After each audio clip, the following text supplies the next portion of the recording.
My friends, we are live from New York celebrating Kelsea Ballerini, the new album, and a sold-out show at the Garden. MSG is known as like the pinnacle of entertainment. Does it hit you that you're not on the come up anymore? Well, Does that I make think sense? I'll always feel like I am, but I will say it's very ironic. I think MSG is maybe the only arena that I was not an opener in. Oh, And I wild. don't So you've know never how. played. Okay. Yeah, I've never played it. I've seen shows there. I saw Harry Styles there. I saw SZA there. But I've never, like, it's a clean room for me. And so I think to be able to start this new chapter of music in a room that I've never played that also happens to be a very iconic room, it feels kismet. Yeah, It's yeah, yeah. crazy. Yeah. My heart's kind of racing. Mine too. I don't know what it's like I'm excited, but I'm Me also like, too. whoa, the adrenaline is happening. I have only done one show this size in my whole career, and it was last year in Knoxville. And I remember I had this moment because I knew I'd get emotional. And I let myself get emotional that morning going into the arena and sitting up in the nosebleeds and looking at them building the stage. I had that moment. But I was so nervous that walking onto the stage would make me break. And it didn't. I will say I walked off stage from that Knoxville show, made it through the whole show, didn't get emotional. I was so proud of myself. Walked off stage, walked to my dressing room, and threw up. Oh, I was so overwhelmed with emotion and all day that I just was kind of like, bottling it up. Yeah. And it was just like, oh my God, I did it. I can't believe it. yeah. So I really hope that I can be present and enjoy it and feel the joy and the first time kind of energy. But I don't know how I don't get on stage without crying. I don't know how I do it. I mean, what happens if you just let yourself cry? I mean, you know me. I mean, there's that part of you that wants to be outstanding in every. I know. And the intro is so sick. Like the opening of this show is so cool. And I don't want to mess it up by crying. So maybe I'll save it for later. We'll see. We'll see. I've really struggled with like downplaying myself for a long time or making myself smaller than I want to show up as. And I think this street week, this release week, I've kind of just reminded myself, like, you're exactly where you're supposed to be. You've worked really hard for a long time. And I love the record, and that's truly what I need to be able to hang my hat on. And so I think getting back to like, you're right where you're supposed to be. Like you're working hard, you're showing up, you've made a record that you love. Don't downplay it. Like be here, be present, show up for this win for yourself and for the people that it also involves. Like I want to show up for the girls I made this record with and the whole team of people that I'm walking alongside doing this with. So it's not just me that I think about. Patterns, the album, is this just too gimmicky? If I'm like, I want to know what's the pattern you're proudest of breaking? On this record specifically, obviously, I look at a lot of patterns within myself, a lot of patterns within my relationships, whether it be with my mom, partner, friends, whatever. I think for me, I have this habit, this pattern of as soon as I see anything getting difficult or not going to how my Virgo brain has planned it to go, I will cut and ghost and I will break my own heart before anything else can because I would rather do that and be in control of it.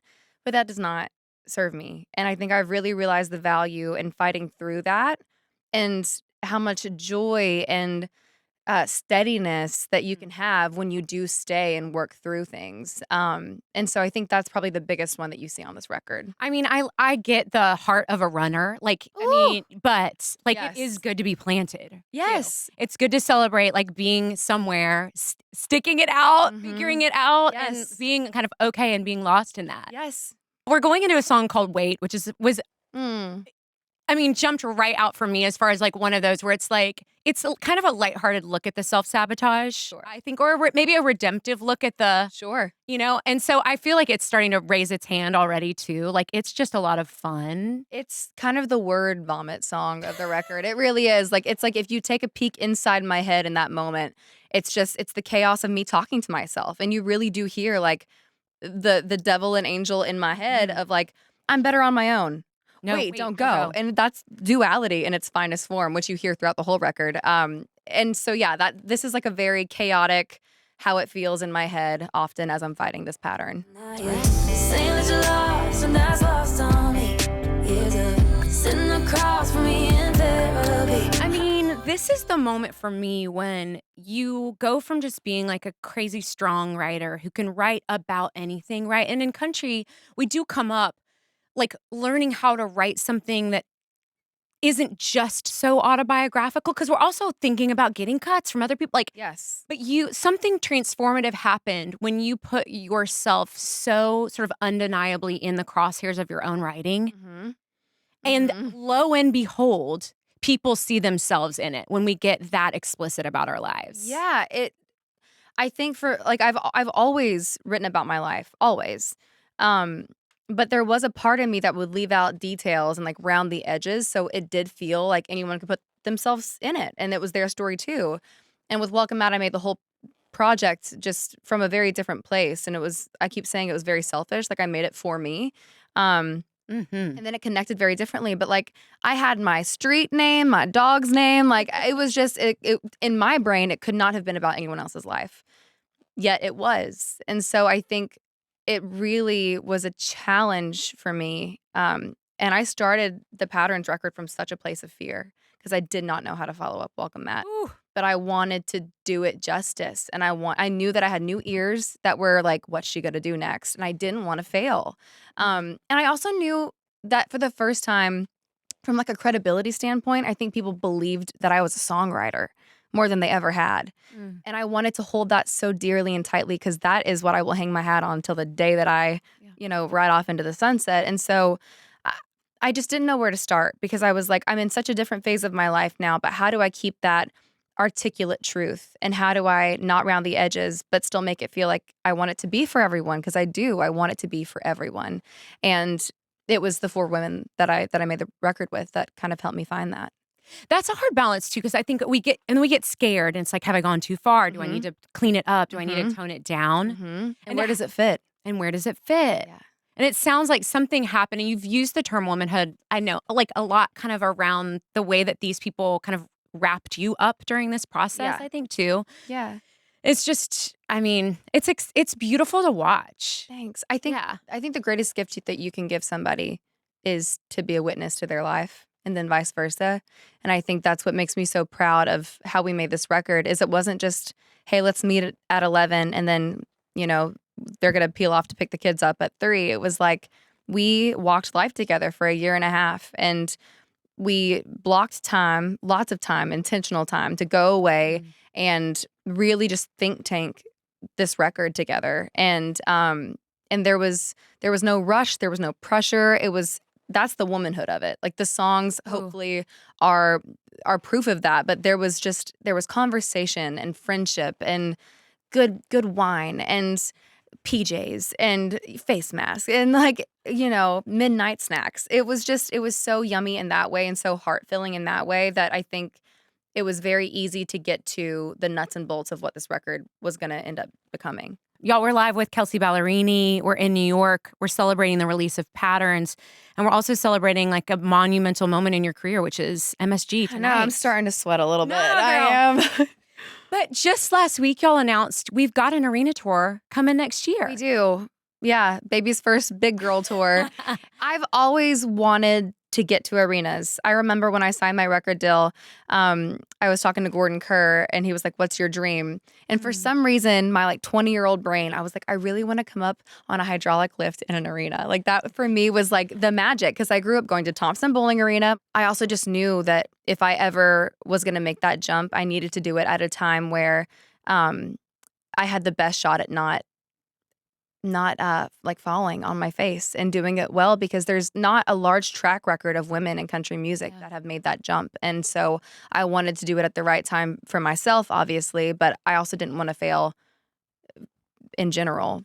Wow, I'm hearing that had not occurred to me. I'm hearing you say you may have held back, a little long, you held back to make sure the moment was right. I don't know if I ever could have pulled it off before, candidly. And I still, the tour's not on sale yet, So I'm fingers are crossed, toes are crossed. I'm knocking on all the wood available to me. But I'm also, I think it's a now or never. Yeah. It's my 5th studio album. And that's kind of how I'm operating my life right now, is just now or never. And with everything. Try acting? Sure, now or never. Be a coach on The Voice? Sure, now or never. I'm just out of my comfort zone in every way. And putting on an arena tour is out of my comfort zone as a headliner. But now or never. What is the Kelsea world fans are going to walk home talking about and buzzing about? And I really want people to either feel more connected to themselves, to the people they're with, or to us up on the stage. I think that's what I've missed not touring this last year is that exchange of energy. Because writing music is one thing, because that makes you feel more connected to yourself and your own thoughts and feelings. But then sharing it, music is one of those things where you can be in a room with 15,000 strangers, but you feel like you are in this big bundle of connective tissue. Like it just feels like you're all sharing a heartbeat for a little bit. And I haven't had that in a minute. And so I've like really put a lot of thought into this show to make sure that it is just full of that connective tissue for us. Sharing a heartbeat is maybe the best description of going to a live show, whether it's tiny little club or a big arena I've ever heard. I love that so much. Sorry, Mom, I didn't graduate after 2 years and some change, and that money went to waste. I know it wasn't cheap. What happens when you play that song for your mom for the first time? Oh, well, I didn't actually. I had Chase do my dirty work on that one. He's laughing. I was still on the retreat. And so ironically, we had just written this song. I knew that it would be a song that made my mother very emotional. And it just so happened that Chase and my mom were at dinner together in Nashville at Bar Taco having margaritas. And so I was like, this feels like a really good test. And so I sent it to Chase and I was like, will you play this for Mom when you're done with dinner? And then I texted Like in the car? And then I texted Mom and I was like, hey, Mama, I just wrote you a song. I sent it to Chase. He's going to play it for you. Because I was like, I feel like this, this is she's going to get emotional and I want to see how this all is handled. And it was a beautiful moment between them. And then at the end, she looked at him and she was like, she has nothing to be sorry for. So they had a beautiful moment out of it. I now with her obviously have had a bunch of beautiful moments around the song. So I'm very proud of it. She's so proud of you. I love her so much. She is so proud of you. She's such a lovely person. And I don't know, man. I'm getting choked up. Because you're a mama. It's like I don't care. I'm just like, I just need her to like survive high school. Yeah. My 10-month-old. Yes. And like, I don't care. I think about the stuff that I was hung up on or my family was hung up on. Or that like you were like embarrassed to tell your family. Yeah. I'm like, I just want her. The only thing that we have said is I want her to know herself. Like I want her, I don't care what she does. I want to help her know herself. That will be success. So I don't know. I'm sure your mom is going to be so emotional tonight. I can't even think about it, especially when I sing that song on stage. I kind of made a bit out of it. I rearranged the set list. I'm not doing it in order because I knew how emotional it was going to be for me. And Sorry Mom specifically. So I did rearrange the set list. So now I do Deep and then Sorry Mom. So going into Sorry Mom, I can make a joke about how I just sang a song, about the birds and the bees. Sorry, Mom. I am not that brave. Mom and I are not there. No, as far as she's concerned, Mary Grant was the product of Immaculate Conception, as was I. Yes, absolutely. And you would only ever have sex one time to produce a child anyway, I'm sure. So yeah, we would never, we are not that evolved. And that works for you guys. In household. No. I love that. We were talking about, I've been reading this Lisa Marie Presley memoir, and it's got me thinking about moms and daughters a lot. What's something, like even with our baggage, right? We do evolve and we're a little bit better than like the generation before us sometimes. Like, what's something that you and your mom have or that y'all can talk about that maybe she couldn't talk with your grandmother about? So many things. And I think that's just a generational gap, where I think our moms were very much so sweep things under the rug and make things look good and tidy and everything's okay, even when things aren't okay. And so I think, I lived with my mom a little bit during the divorce, and I think that was really where we kind of shed the mother-daughter and went to woman, because you really, at that point, I'm like walking up to her attic bedroom, and so there was nowhere to hide. And I was so grateful for that because that was when we were able to talk about relationships, and I could ask the harder questions about hers in the past, and then obviously like the taboo stuff, whether it be sex or whether it be religion and how I feel differently about it now than I did growing up, and like my relationship to my faith and God now versus hers. And like those are such beautiful things to be able to, and politics, whatever it is, like all those things were never really brought up. And now we have such a beautiful rapport, and in some ways we're so aligned, and in some ways she's like, Kelsey, don't tell me that. And I'm like, okay, but Mom, I'm gonna tell you anyway, and it's amazing because we're able to have these really healthy, beautiful, constructive, conducive conversations. And I think that's also healing for her because she wasn't able to have those with her mom. Yeah. And then the generation before and so on. I think, when I think about hopefully one day if I get to be a mother, I want so much openness. And I think that starts with creating it now with my mom. Is that something you want? Yeah. See, I didn't know that. Like that's why I feel safe asking you. Yeah, because, yeah. Like I was always cagey about ever speaking about it out. I just was so scared of it, and so it really is only after becoming a mom that I'm like, wow, I love You're being like, a mom so much. I was always supposed to do this. I think I disconnected to that part of myself for a long time. Like growing up, I was like, oh yeah, like I was the kid that always had like the baby doll with me everywhere that I went, and then I think I disconnected that part of myself because I was busy all the time and it just in the wrong kind of situation. But yeah, I'm reconnected to that part of myself, and one day. So you have, and some of it is probably you've done a lot of work on yourself. You're very thoughtful.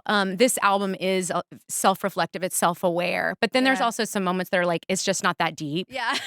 So we're going into We Broke Up. Okay, yes. And it is what it is, okay? And I think that's what, this is one that I see getting noisy tonight at MSG. I hope people They already know our it. female rage just embodied on this one. Yeah. Part of me will always be half of my hometown. Damn it, I love Kenny Chesney. I would die for Kenny Chesney. This is a good man, y'all. Oh my gosh. This is a great man. He's family. He is someone, he can be touring stadiums and he's still checking in. Like, Sweetie pie. Just a wonderful, obviously wildly talented human being, but I'm so grateful to have him in my life in the capacity that I do. Y'all's friendship really makes the feels like I kind feel of the bubble same up. way. Part of me still, like every now and again, like he'll come over for Easter or Thanksgiving and we'll be sitting on the floor playing Quiplash. I don't know if you've ever played it. It's a very fun game. And every now and again, I'll just look over and I'm like, oh my God, you're you're Kenny Chesney. But to me, in the moment, it's just, that's my friend and we're playing a game and he's family. And then he gets on stage and he sings, She Thinks My Tractor's Sexy. And I'm like, this is crazy. It's like a head trip. Yeah. Y'all, we're live with Kelsea Ballerini. We're in New York this week. We're celebrating the album Patterns and a sold-out show at Madison Square Garden. Tonight.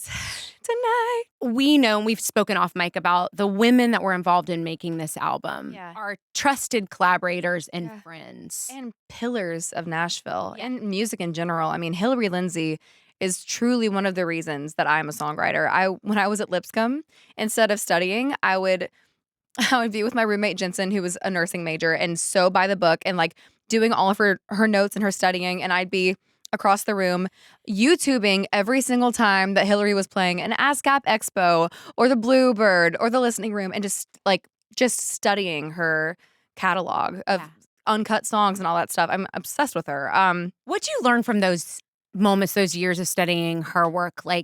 I think that she's such a good storyteller, but she doesn't lose the heart. I think sometimes you can overwrite to tell a story, but you lose like the heartbeat of what it is. And I think she's such a good craftswoman in that way of never losing the sentiment of what you're saying, but you're still on the journey of whatever that song is. Yeah. And then we have Karen Fairchild, who is obviously from Little Big Town. Little Big Town. Mother. I love her so much. And to have someone go from I went to see her when I was living in Knoxville at so many different venues. And then she was a peer and then she was a co-writer. And now, she's a collaborator and a friend and a sister.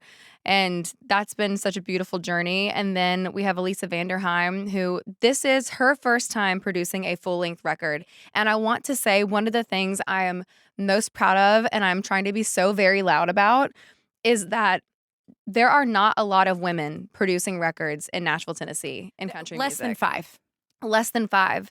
And to be a part of her producing her first ever record is something that I will take to my grave as one of my proudest moments as an artist. Hell yeah. Yeah.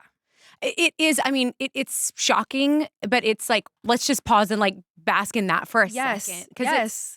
So, and that I think speaks to you found the people that it lit you up Yes. to do this with. And you were like, Yes. we're going to do more of this. And Jessie Jo Dillon, who I actually had not written with Ugh. before this whole process. She just became a friend. And obviously she's so successful and she's like riding this wave of Songwriter of the Year.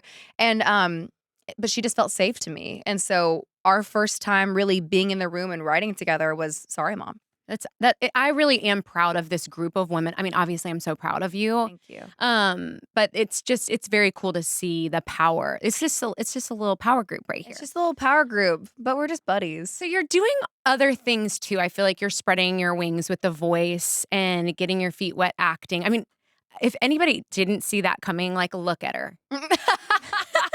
No. Like, put her. No. But how's that? Like, what's exciting about those kind of new arenas? I just am enjoying running towards things that scare me. And I said the hardest no to so many things in my life for the longest time. And it's because I realized it was rooted in fear of failure, especially failure on like a platform where people can judge that. And I think I did one of the scariest things that I could have ever done in my life. And I'm so much happier than I've ever been because of that choice that I made. And so now I'm just like, oh, what else scares me? Let's do it. Let's try it. If you don't mind, I'm going to just re-clarify that. And I'm not doing it to be, you're talking about ending a marriage, which is really freaking scary.